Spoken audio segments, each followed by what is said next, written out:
How to save Cricut design as PDF. Step 1. Select the whole design.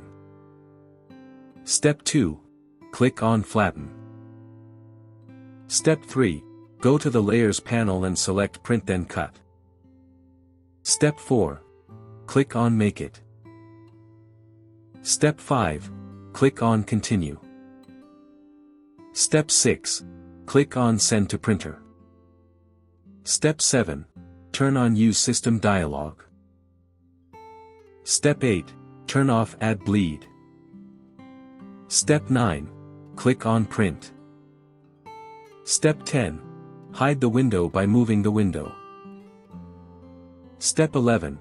You will see a print dialog box. Step 12. Click on the drop-down mentioning PDF. Step 13.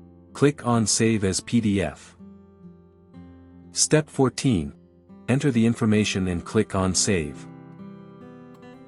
For more such help and information, visit us at www.mannymaker.com or call us at +1 786 866 5932 +44 020 3983 0480.